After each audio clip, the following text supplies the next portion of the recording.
परमेश्वर कबीर जी कहते हैं, चारों युग में संत पुकारे, कूक कहाँ हम हेल रे, हीरे माणिक मोती बरसे, ये जग चुकता ढेल रे। और इसी विधान अनुसार कबीर परमेश्वर चारों युगों में इस पृथ्वी पर सह शरीर प्रकट होते हैं। अपनी वास्तविक जानकारी आप ही बताते हैं। परमात्मा सतयुग में सत सुकृत नाम से, त्रेता में मुनिंदर नाम से, द्वापर में करुणामय नाम से तथा कलयुग में अपने वास्तविक कबीर नाम से प्रकट होते हैं। परमेश्वर कबीर जी कहते हैं, सतयुग में सत सुकृत कह टेरा, त्रेता नाम मुनिंदर मेरा, द्वापर में करुणामय कहाया, कलयुग नाम कबीर थराया। आज से लगभग 626 वर्ष पूर्व भारत की पवित्र भूमि में आध्यात्मिक शिक्षा का केंद्र कहे जाने वाली काशी शहर के लहरतारा तालाब में ज्येष्ठ मास की शुक्ल पूर्णमासी विक्रमी संवत 1455 सन 1398 को सुबह ब्रह्म मुहूर्त में कमल के फूल पर शिशु रूप में प्रकट हुए थे। जहां नीरू नीमा नामक दो निसंतान दंपत्ति प्रतिदिन ब्रह्म मुहूर्त में स्नान करने जाते थे। प्रतिदिन की भांति नीरू नीमा ज्येष्ठ मास की शुक्ल पूर्णमासी विक्रमी संवत 1455 सन 1398 को भी ब्रह्म मुहूर्त में स्नान करने के लिए जा रहे थे। नीमा रास्ते में भगवान शंकर से प्रार्थना कर रही थी। हे भगवान शंकर, आपके दरबार में लालों की कमी है। एक लाल मुझे भी देते तो मेरा इस संसार में हिस्सा हो जाता। ये कहकर नीमा फूट फूट कर रोने लगी। तब नीरू ने धैर्य दिलाते हुए कहा, नीमा, हमारे भाग्य में संतान नहीं है। अगर होती तो भगवान पहले ही दे देते। आप रो मत। ऐसे रो रो कर अपनी आंखें खराब और कर लोगी। हमारा कोई उंगली पकड़ने वाला भी नहीं है। ये कहकर नीरू की आंखें भी भर आई और इसी तरह प्रभु की चर्चा व बालक प्राप्ति की याचना करते हुए उसी लहरतारा तालाब पर पहुंच गए। पहले नीमा ने स्नान करने के लिए तालाब में प्रवेश किया। उसके पश्चात नीरू ने स्नान करने को तालाब में प्रवेश किया। सुबह का अंधेरा शीघ्र ही उजाले में बदल जाता है। जिस समय नीमा ने स्नान किया था उस समय तक तो अंधेरा था। जब कपड़े बदलकर पुनः तालाब पर उस कपड़े को धोने के लिए गई जिसे पहनकर स्नान किया था, उस समय नीरू तालाब में स्नान कर रहा था। नीमा की दृष्टि एक कमल के फूल पर पड़ी जिस पर कबीर परमेश्वर छोटे से बालक रूप में एक पैर अपने मुख में ले रखा था तथा दूसरे को हिला रहे थे। नीमा ने अपने पति से ऊंची आवाज में कहा, देखना जी, कमल के फूल पर बालक है, कमल के फूल पर बालक है। ये तो बच्चे की चाह में बिल्कुल पागल हो गई है। अब तो इसको जल के अंदर भी बच्चे दिखाई देने लग गए हैं। ये शंकर भगवान इसको सद्बुद्धि दो दाता।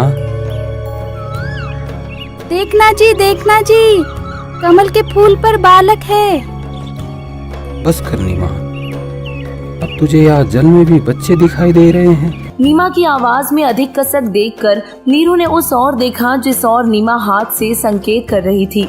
कमल के फूल पर नवजात शिशु को देखकर नीरू ने आओ देखा न ताओ झपट कर कमल के फूल सहित बच्चा उठाकर अपनी पत्नी को दे दिया।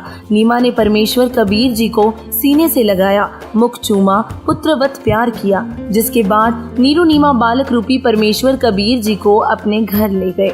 कबीर साहिब जी के प्रकट होने का प्रत्यक्ष दृष्टा प्रतिदिन की भांति स्वामी रामानंद ऋषि जी के शिष्य अष्टानंद नामक ऋषि ज्येष्ठ मास की पूर्णमासी विक्रमी संवत 1455 को काशी शहर से बाहर बने लहरतारा तालाब के स्वच्छ जल में स्नान करने के लिए गए थे।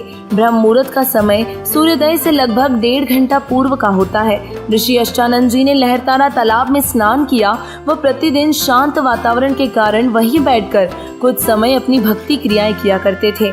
जब ऋषि अष्टानंद जी ध्यान मग्न की चेष्टा कर रहे थे, उसी समय उन्हें आकाश से एक प्रकाश पुंजी नीचे की ओर आता दिखाई दिया और वह इतना तेज प्रकाश था कि उसे ऋषि जी की चरम दृष्टि सहन नहीं कर सकी। जिस प्रकार आंखें सूर्य की रोशनी को सहन नहीं कर पाती, सूर्य के प्रकाश को देखने के पश्चात आंखें बंद करने पर सूर्य का आकार दिखाई देता है, उसमें प्रकाश अधिक नहीं होता है।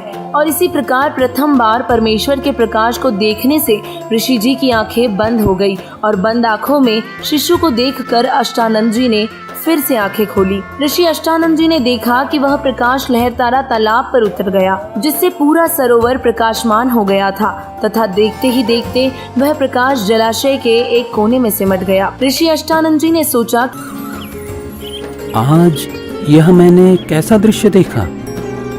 ये मेरी भक्ति की उपलब्धि है या कोई भ्रम? गुरुदेव से पूछता हूँ। और यह विचार करके ऋषि अष्टानंद जी अपनी शेष साधना को छोड़कर अपने पूज्य गुरुदेव रामानंद जी के पास पहुंच गए। स्वामी रामानंद जी को सर्व घटनाक्रम बताकर पूछा, हे गुरुदेव, कृपया मेरी शंका का निवारण कीजिए। यह मेरी भक्ति की कोई उपलब्धि है या कोई दृष्टि दोष? हे ऋषि जी, यह न तो भक्ति की उपलब्धि है और न आपका दृष्टि दोष। इस प्रकार की घटनाएं उस समय होती है जब ऊपर के लोकों से कोई देव पुरुष पृथ्वी पर अवतार धारण करने के लिए आते हैं और किसी स्त्री के गर्भ में निवास कर फिर बालक रूप धारण करके लीला करते हुए अपना अपेक्षित कार्य पूरा कर जाते हैं। अष्टानंद, कोई देव पुरुष ऊपर के लोकों से आया है। अब वह काशी नगर में किसी के घर जन्म लेकर अपना प्रारब्ध पूरा करेगा।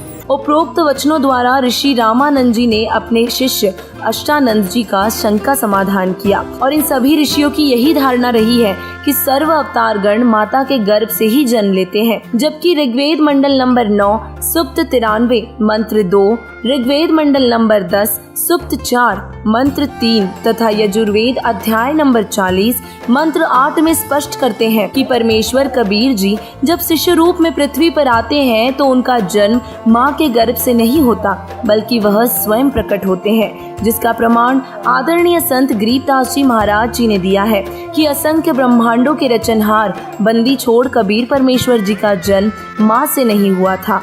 ग्रीब अनंत कोटि ब्रह्मांड में बंदी छोड़ कहाए, सो तो एक कबीर है जननी जन्यान माए। पवित्र कबीर सागर अध्याय अगम निगम बोध पृष्ठ 41 में परमेश्वर कबीर जी अपनी जानकारी स्वयं बताते हुए कहते हैं, अवधू अभिगत से चल आया, कोई मेरा भेद मरम नहीं पाया, ना मेरा जन्म ना गर्भ बसेरा, बालक हो दिखलाया।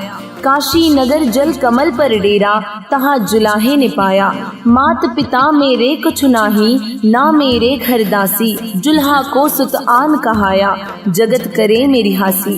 5 तत्व का धड़ नहीं मेरा, जानो ज्ञान अपारा, सत्य स्वरूपी नाम साहिब का, सो है नाम हमारा। अगर द्वीप गगन गुफा में, तहाँ निज वस्तु सारा, ज्योति स्वरूपी अलख निरंजन, धरता ध्यान हमारा। हाड़ चाम लहू नहीं मेरे, जाने सत्य नाम उपासी, तारण तरण अभय पददाता, मैं हूँ कबीर अविनाशी। और इसी दिन के उपलक्ष्य में 2 से 4 जून को कबीर परमेश्वर जी का प्रकट दिवस संत रामपाल जी महाराज जी के मार्गदर्शन में मनाया जाएगा। बंदी छोड़ कबीर परमेश्वर जी के प्रकट दिवस पर सतलोक आश्रम सिंहपुरा रोहतक हरियाणा, सतलोक आश्रम भिवानी हरियाणा, सतलोक आश्रम कुरुक्षेत्र हरियाणा, सतलोक आश्रम मुंडका दिल्ली, सतलोक आश्रम शामली उत्तर प्रदेश, सतलोक आश्रम खमानो पंजाब, सतलोक आश्रम धूरी पंजाब, सतलोक आश्रम सोजत राजस्थान, सतलोक आश्रम बैतुल मध्य प्रदेश, सतलोक आश्रम इंदौर मध्य प्रदेश, सतलोक आश्रम धनुषा नेपाल। कुल 11 आश्रमों में 2 से 4 जून 2023 को अखंड पाठ प्रकाश, विशाल भंडारे, दहेज मुक्त विवाह, रमणी तथा रक्तदान शिविर का आयोजन किया जा रहा है। सभी भाइयों व बहनों से करबद्ध निवेदन है कि आप परमेश्वर कबीर जी के प्रकट दिवस पर सह परिवार पधार कर परमेश्वर प्राप्ति की वास्तविक जानकारी का ज्ञान प्राप्त करें और अपना आत्म कल्याण कराएं। वही इस भव्य कार्यक्रम का सीधा प्रसारण 4 जून 2023 को सुबह 9:15 से साधना टीवी पर और पॉपुलर टीवी पर होगा और इस विशेष कार्यक्रम का सीधा प्रसारण आप फेसबुक पेज स्पिरिचुअल लीडर संत रामपाल जी महाराज और यूट्यूब चैनल संत रामपाल जी महाराज पर भी देख सकते हैं।